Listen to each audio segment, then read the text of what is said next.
friends, Leigh Brown here. You already knew that because you've been listening to crazy shit in real estate for the same reason everybody else does. We say things over here that nobody else will say out loud, and we say it loud and proud and have fun because real estate's crazy, period, end of discussion. But it's also a profession that gives you these amazing opportunities to work with people you never got to meet before and hear stories you never ever imagined. And in the professional side, to do whatever you want to do. I mean, you could be an agent, you could be a developer, you can be a broker, you can be an instructor, you can frankly volunteer your life away. That's also possible too. So today I'm going to bring you somebody who's done almost everything in the business. She's been an agent, and she's been a manager, and she's been a developer, and then she became this tech entrepreneur. I mean, who would have ever guessed? But Lynn Leegard was the last one to expect herself to do these things. And Lynn, welcome to the show. Thank you, Leigh. So good to be with you. Welcome to Crazy Shit in Real Estate, a weekly podcast where I walk you through some of the wildest, most unbelievable stories you'll hear from the world of real estate. If you like real estate and you love crazy, this is the podcast for you. So I love that you've done almost everything in real estate, and I also love that you give yourself almost no credit for that. And so tell us a little bit more about your background and how you wound up in a different space today than you were 30 years ago. Just give us a little bit of story on Lynn. Oh gosh, a story on Lynn. It'll take a while. 35 years I've actually been in the industry. And to be honest, I will tell you, I was never going to be in the industry. I was a psychology major, worked at the University of Minnesota. And I actually had a friend who said, oh my gosh, you should just get your license, do some open houses for me on the weekend. Try it out. Wasn't that a boyfriend? Wasn't this somebody you were dating? Yes, and so I did, and then 6 months later, he actually got out of the business, and 35 years later, I'm still here. So I always say I'm not sure if it was my path or not, but there it is. Well, you wandered on down and it worked out well. You didn't have to marry that boyfriend because you found an even better options because you wound up on a different path there too, right? Correct. That's correct. So I actually then started selling real estate originally and shortly for about 4 years, and then went back to law school. And so part of my career was spent, in the risk management legal area. And then I did work with a developer and we built condo projects. That's right. I forgot the whole legal part of your background. You've truly done almost everything in and around real estate. And y'all, right now, she's filled a gap that should have been filled decades ago, and probably everybody thought of this idea too, but didn't do anything with it. So Lynn, tell them what you're doing now and how that idea came into fruition. So I would say roughly 5 years ago or so, I was literally sitting in a forms committee meeting for the Realtor Association in Minnesota. And we were talking about, the frustration in the market with paper checks on having to deliver them and deposit them, and people weren't getting them to anybody on time. And so literally we were talking about in our contracts wanting to extend the amount of time that we would allow under the purchase agreements. And I kept sort of like banging my head going, we are going backwards. I mean, we should not be lengthening the amount of time. So I literally came home that night and I said to my husband, I'm going to solve this. This makes absolutely no sense. And the darling husband that he is, he goes, sure you are. And so we started, and I found some partners that knew lots of stuff about electronic payments, which was an area I didn't know much about when we started. And TrustFunds was born, and we're doing electronic earnest money in several markets in the country. So how many times in life do you think we try to solve something by going backwards? I know. And that's exactly how I felt, is that we were going backwards. And so I really did want to solve it. And there was a really good sort of roadmap, if you will. I mean, we'd already as an industry figured out electronic documents, and we'd already figured out electronic signatures. And, you and I have both been around long enough to where we used to have MLS books, and we used to have to pick up keys for showings, and we used to have to call the listing broker to set up a showing. And, there was all these technologies that had advanced our industry, and then we were trying to run around this paper check.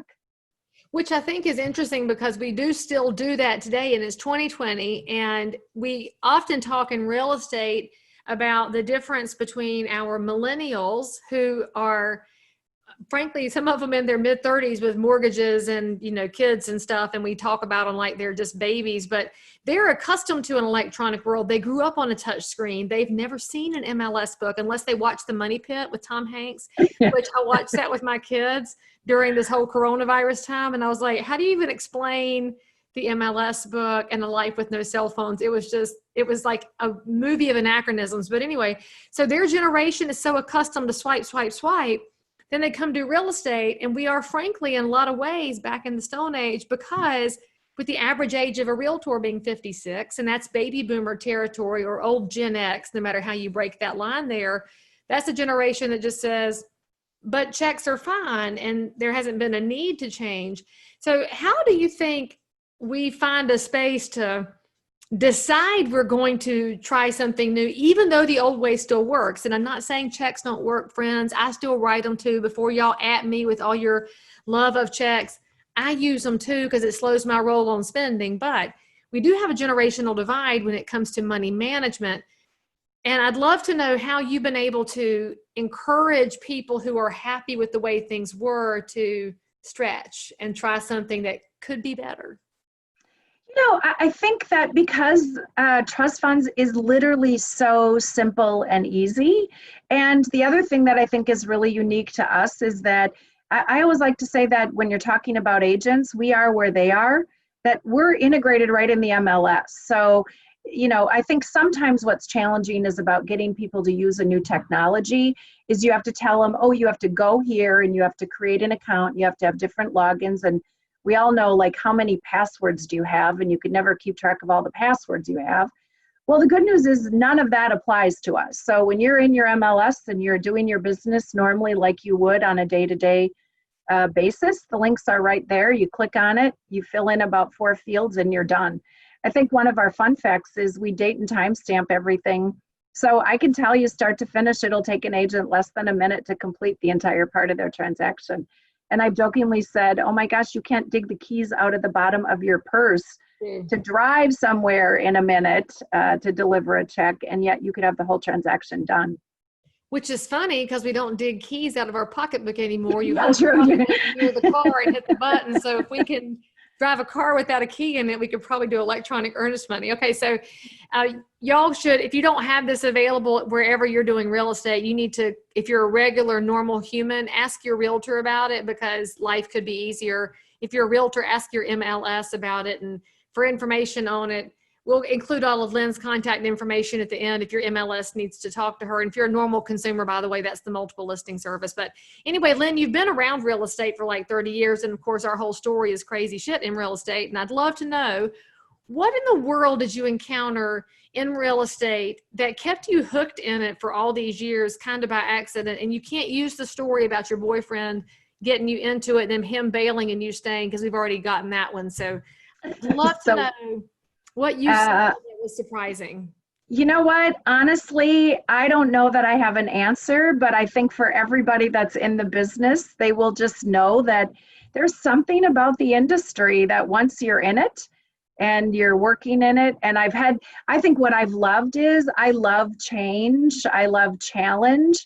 And so I think for me, it was an industry that I didn't get in and stay and get stuck doing one thing for 35 years. I've had the privilege of doing a whole variety of things and yet kind of building on all of that within the same industry.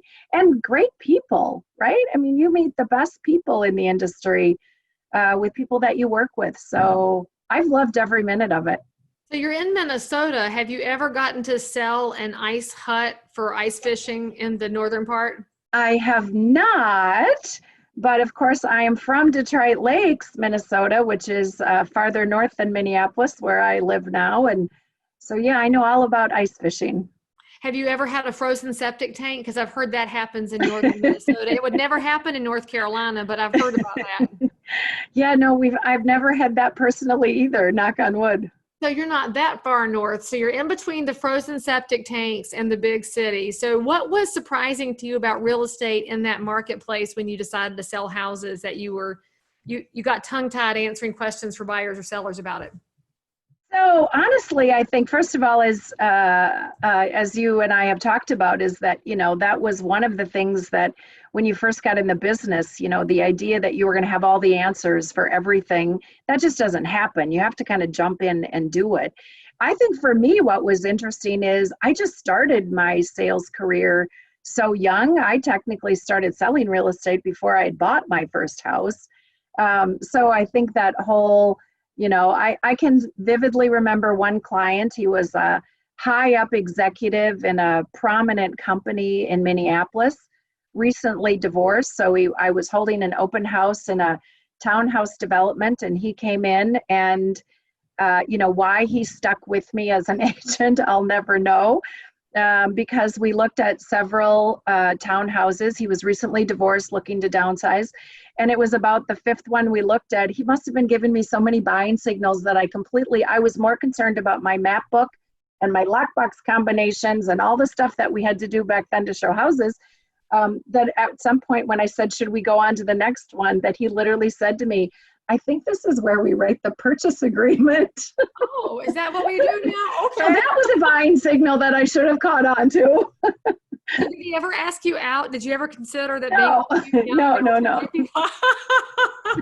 But he actually bought a house from me, so I sold him a house. So I think he probably felt sorry for me or something, because yeah, he was great, but he was probably a more experienced real estate person than I was at the time when I was brand new. Well, it is funny because a lot of realtors do think that they have less experience than the general public, but by virtue of taking the class and even being around real estate law, you often do know more than the general buying public. We just often downplay the amount of knowledge that we have, which is a little frustrating because we should all be celebrating the things that we know. But I do find that if you ask the general public why they went with one realtor or the other one, they might say it was the knowledge or the competence, but in reality, people buy from people they like. It's no different. Absolutely. Than what told us a long time ago of your likability factor is your biggest thing. And they have to trust you, right? They have to like you and they have to trust you. Which is how Absolutely. You wound up with Al as your husband, right? So I think that we're going to have to go in a different direction because I think this is the cutest story ever. If you're going to make it in real estate, you have to have a support system of some sort, whether it's your kids who say, Mom, you can do this, or it's your spouse who manages to get supper together because you're out working late, or it's your dad. And so relationships are no different than real estate in so many different ways. And I want y'all to hear what Lynn's dad said to her when she first met Al, because it's one of those moments that helps you remember support is good in life, no matter which angle you're in. Lynn, tell your little story because it makes my heart happy. So I can tell you that I was in my late 20s when I met my husband. So we'd had a few boyfriends in between. And shortly after I met my husband, and I introduced him to my parents after we walked away, my dad literally looked at my mom and said, oh my gosh, I think this is who we've been waiting for, because they could tell how I responded to him. So yeah, and that's close to 30 years ago. So we've been together a long time. And did y'all hear what she said? She said, what we've been waiting for. And don't forget that there's other people that really are excited to see you succeed besides yourself. And sometimes they can see things you can't see when you're real close to it, which is also how there was not a solution to electronic earnest money because too many people saw it and just didn't have somebody behind them saying, well, fine, go on and go solve it. Go do it. It wasn't a solved problem, and it's still not solved all the way. So I'm grateful that you saw a little crack and you decided to bridge the gap for the rest of us to make life easier for our clients and for agents too. Yeah, thank you. It's been fun. It's been a great ride. All right, Lynn. So if somebody wants to reach out to you and ask about trust funds, how do they find that information out, or to who would they have call you actually if they want to get it in their area? So if you're in, I always like to say this, if you are currently, because we're in several markets, if you are in a market that is using us, I just want to say thank you for that. And secondly, if you're in a market where you are not using us, brokers can reach out to us, or we ultimately need to connect with the MLS staff because we do integrate with the MLS. So have them reach out to us. They can contact me directly or my support team. We have a great team. or go to our website, which is trustfunds.us.com.